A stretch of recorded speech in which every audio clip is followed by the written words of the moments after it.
রাজ্য থেকে যখন চলে গেল আমাদের সরকার, তখন বিজেপি শূন্য ছিল এই রাজ্যে। আমরা একটা বিজেপিহীন পশ্চিমবাংলা থেকে চলে গেছিলাম। মমতা বন্দ্যোপাধ্যায় যখন পশ্চিমবাংলা থেকে যাচ্ছেন তখন বিজেপিকে সরকারে বসিয়ে দিয়ে গেলেন। তারপরে লজ্জা করে না আপনার সাথে আবার নাকি আমাদের পাশে গিয়ে দাঁড়াতে হবে বিজেপির বিরুদ্ধে লড়ার জন্য? আপনি লড়বেন বিজেপির বিরুদ্ধে? যে রাজ্যে বিজেপির কোনো অস্তিত্ব ছিল না সেই রাজ্যে বিজেপির মুখ্যমন্ত্রী বানিয়ে দিয়ে গেলেন। আপনার দলের 2 নম্বর নেতা এখন বিজেপির মুখ্যমন্ত্রী হয়ে শপথ নিচ্ছে, তারপরে লড়ার জন্য লোক পেলাম না। আপনার পাশে দাঁড়িয়ে বিজেপির বিরুদ্ধে লড়তে হবে?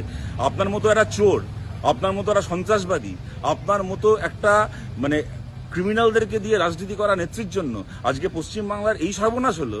যে বাংলার মানুষ স্বাধীনতার পর থেকে একদিনের জন্য, একটা মিনিটের জন্য কখনো সাম্প্রদায়িক শক্তিকে প্রশ্রয় দেয়নি, তাদেরকেও এখন বলতে বাধ্য হতে হলো যে ভাই ও যে থাকে থাক, যে যাবে যাক, দরকার হলে বিজেপির মতো একটা ফ্যাসিস্ট দল আসুক তাও ভালো, তবু এই আপদটাকে ঝাঁটা মেরে বিদায় করো। তারপরে আপনার পাশে দাঁড়িয়ে নাকি আমরা লড়াই করব? বাংলার এখন বিজেপির বিরুদ্ধে সত্যিকারের ধর্মনিরপেক্ষ মানুষের লড়াই হবে বিজেপির বিরুদ্ধে। সেই লড়াই বামপন্থীরা থাকবে, সেই লড়াই গান্ধীবাদী মানুষ থাকবে, সেই লড়াই সমস্ত গণতান্ত্রিক মানুষ থাকবে। কিন্তু আপনার মতো একটা চোরকে সঙ্গে নিয়ে, আপনার মতো একটা চোর হচ্ছে বিজেপি বিরোধী লড়াইয়ের একটা লায়াবিলিটি। আপনার মতো চোরেদেরকে দেখিয়ে বিজেপি ভোট পায় পশ্চিমবাংলায়। তাই এই সমস্ত ফালতু কথা বলা বন্ধ করুন। ভাইপো আর আপনার দলের লোকেরা যে সম্পত্তিগুলো কামিয়েছিল, কিভাবে বিজেপির সঙ্গে সেটিং করে এখন সেই সম্পত্তি রক্ষা করবেন, চুরির সম্পত্তি, সেটাকে নিয়ে ভাবুন।